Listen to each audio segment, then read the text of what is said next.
जिस व्यक्ति को मौन रहना आता है वो इतना फुल फोकस्ड हो सकता है जितना कोई और नहीं हो सकता, क्योंकि हर वक्त मुंह कुछ ना कुछ बोलता रहता है, हर वक्त दिमाग कुछ ना कुछ बोलता रहता है, जिसके कारण पूरी जो एनर्जी है ना वो बोलने में, वो सोचने में चली जाती है।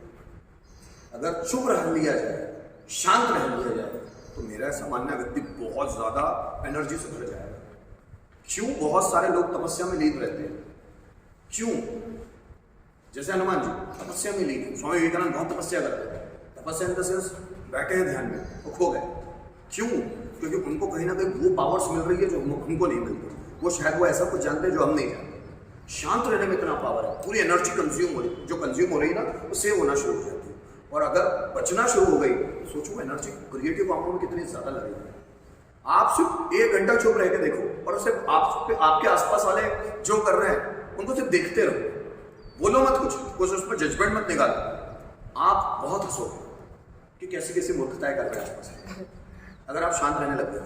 चूंकि हम शांत नहीं है ना, हर वक्त बोलते रहते हैं, इसलिए हमको वो मूर्खताएं नजर नहीं आती। आप सिर्फ चुप रहो और अपने घर में ना 2 घंटे चुप रहो, और अपने माँ बाप, आसपास के लोग जो भी एक्टिविटी कर रहे हैं उनको सिर्फ देखते रहो, सिर्फ देखते रहो। आपको लगा कितनी सारी बेवकूफियां वाली चीजें करते हैं लोग? नहीं तो आप मंदिर, मस्जिद, गुरुद्वारे जाओ, जो भी लोग कर रहे हैं पूजा पाठ, सब उनको शांत होकर देखते रहो, जो मैं अक्सर मेरी एक्टिविटीज में होता है, मैं करता हूँ। तो सिर्फ शांत होकर देखते रहो कि लोग क्या क्या पागलपन कर रहे हैं। किसी को लगता है ऐसा करने से कुछ हो जाएगा बाबा, किसी को लगता है ऐसा करने से मैं बहुत अच्छा कर रहा हूँ, किसी को लगता है मैं नारियल फोड़ दूँ, किसी को लगता है मैं फूल माला चढ़ा दूँ, किसी को लगता है मैं ऐसा कर रहा हूँ, मैं परिक्रमा कर लूँ। अलग अलग लोग अलग अलग चीजें कर रहे हैं, और आप उनको शांत होकर सिर्फ देखते रहो कि लोग क्या क्या कर रहे हैं, क्या क्या करवा रहे हैं एक दूसरे से, पंडित लोग क्या क्या कर रहे हैं। आपको उनकी मूर्खताओं पर हंसी है। आप सोचोगे ऐसा ऐसा इतने सारे प्रपंच है, आपका मन उबेगा उन चीजों से। सभी कर रहे हैं, मैं क्यों करूं? मन उबता है ऐसा, और जब मन उबने लगता है तो मन वो पाना चाहता है जिसके लिए वो आया है।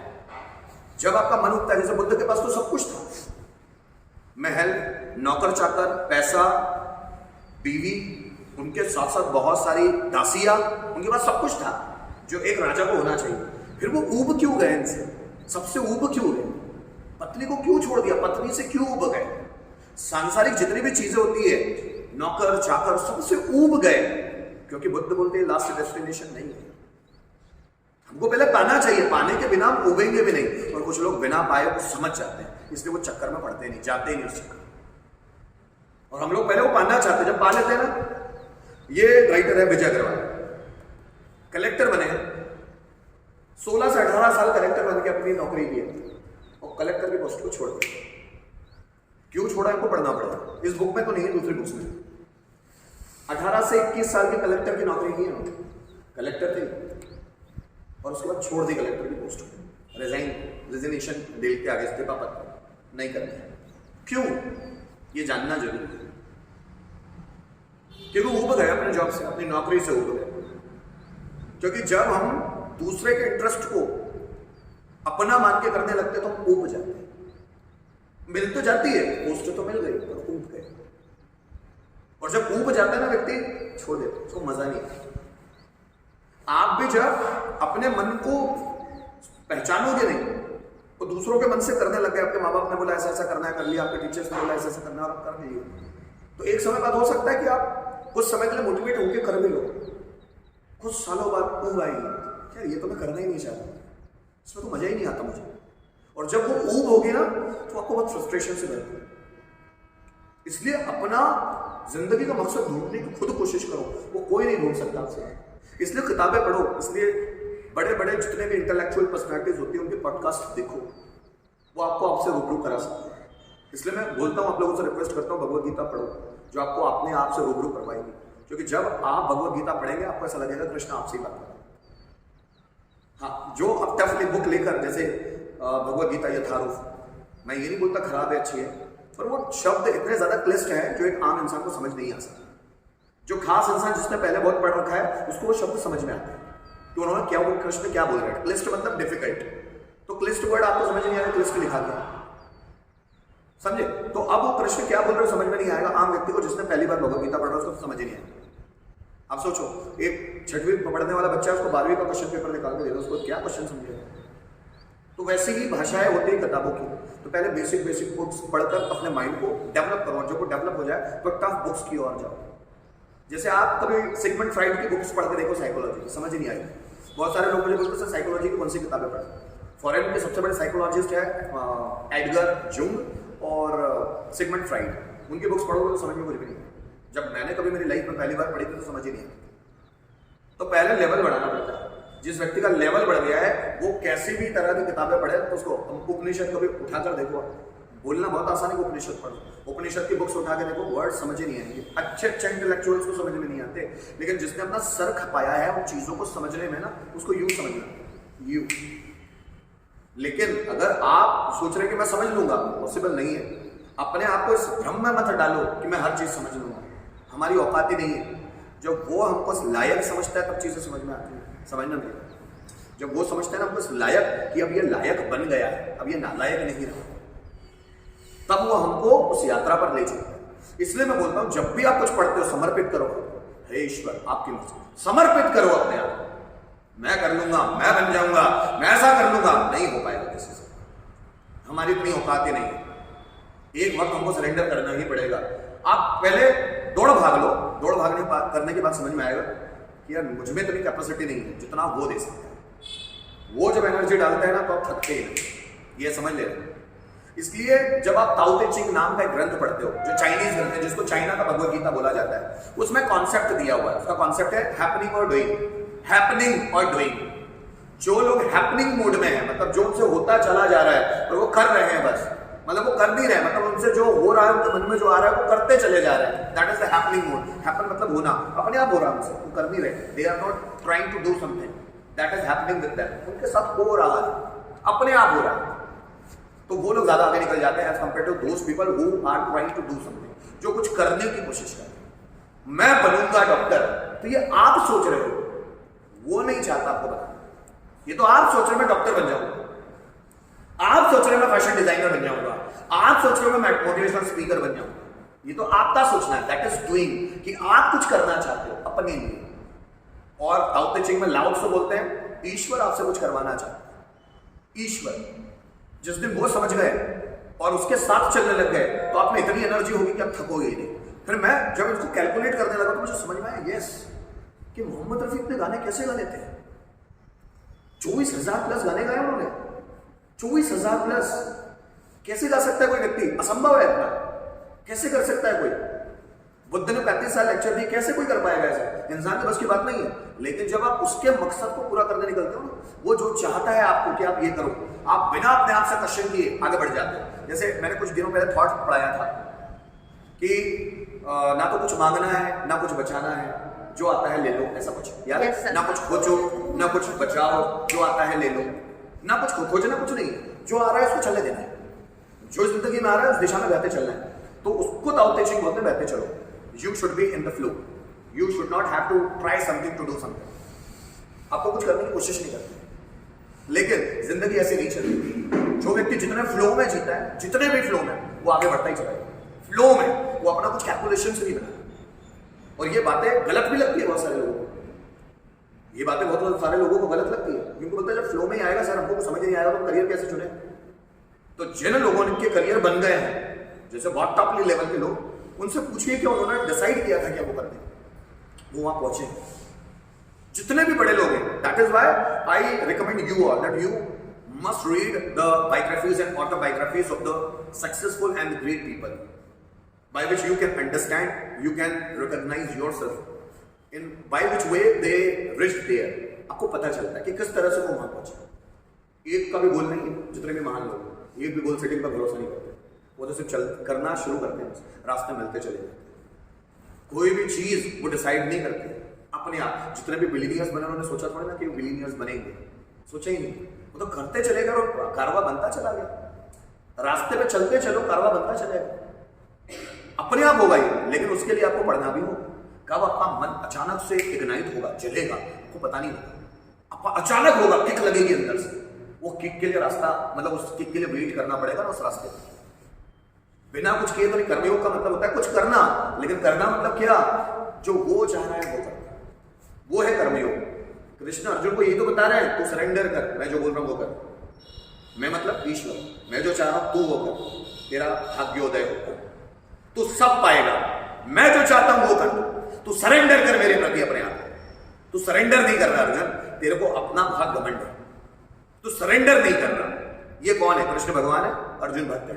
वो भक्त को बोल रहे हैं ईश्वर के प्रति समर्पण कर।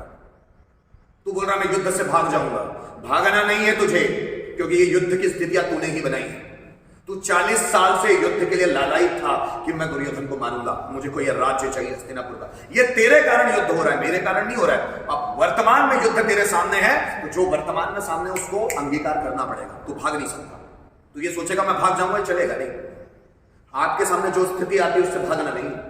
कृष्ण बोलते वर्तमान ईश्वर है, जो आपके सामने है वो समस्या ही ईश्वर है। वो समस्या के साथ रहो तो वो समस्या हटेगी। जो परेशानी आपकी जिंदगी में आती है वो आपको आगे ले जाने के लिए आती है। कृष्ण बोलते उसके साथ रहो। अब युद्ध आया तो डर के भागेगा कि मेरे काका है, मेरे दादा है, मेरे रिश्तेदार है, इसलिए मैं उनसे रिश्ते नहीं, मतलब मैं उनसे युद्ध नहीं करूंगा क्योंकि वो मर जाएंगे, तो फिर मैं राज्य पाकर भी क्या करूंगा? इससे अच्छा तो मैं सन्यासी बन जाऊंगा, भाग जाऊंगा युद्ध। वो कृष्ण बोलते सन्यासी बनना कोई पुण्य का काम नहीं है।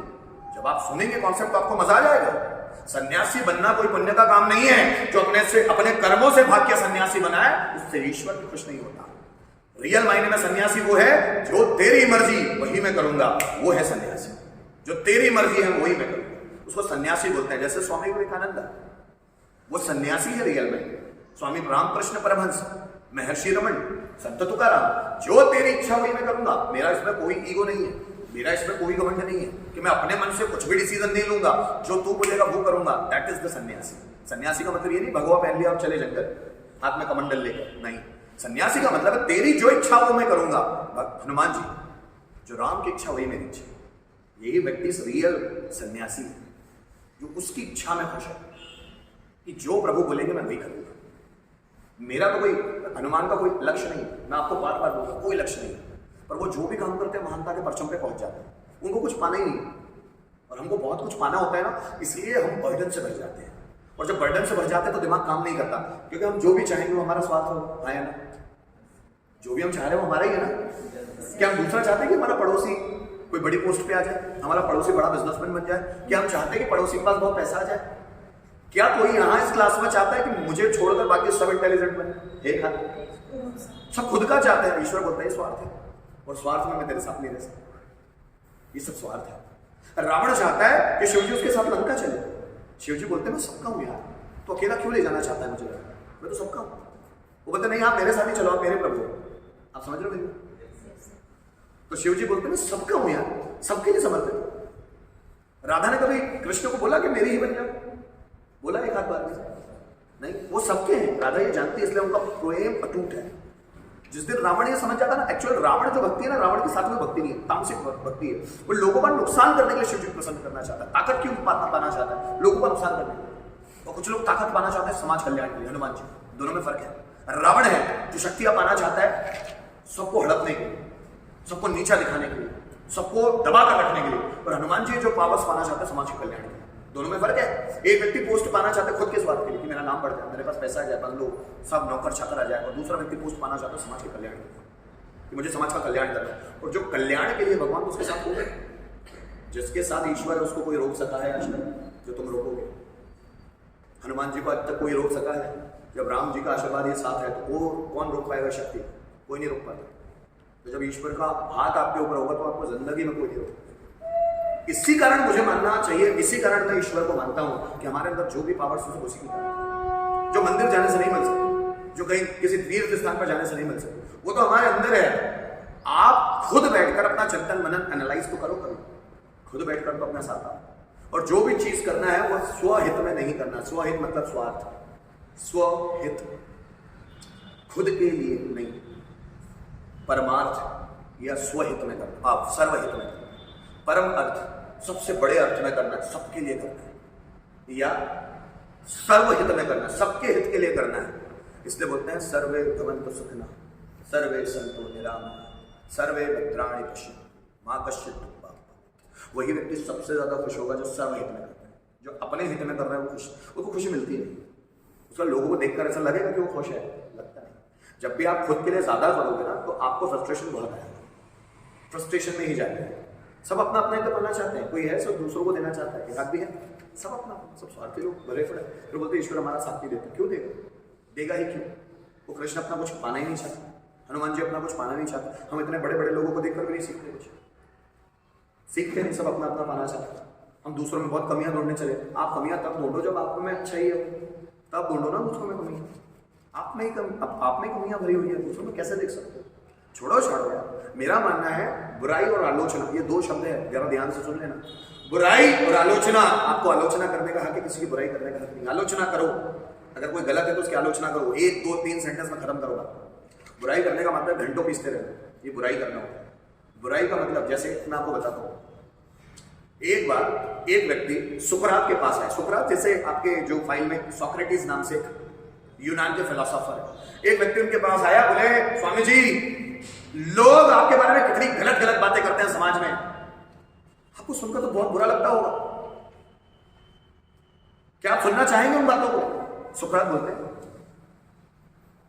मैं पहले तुमसे 3 प्रश्न करता हूं, अगर वो तीनों प्रश्न के तुमने जवाब दिए तो तुम जो बोलोगे मैं सुनूंगा, कि समाज में लोग मेरे बारे में क्या कहते हैं मैं सुनूंगा। पहले वो 3 प्रश्नों को जवाब तुम दो। बोले हाँ पूछिए। पहला, जो लोग मेरे बारे में बातें करते हैं वो सही है कि झूठी है।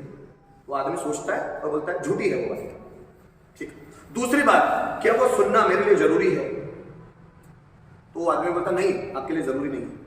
क्या वो बातें जो लोग मेरे बारे में करते हैं उससे मुझे खुशी मिलेगी, वो आदमी बोलता नहीं आपको खुशी नहीं मिलेगी, आप तो दुखी हो जाएंगे।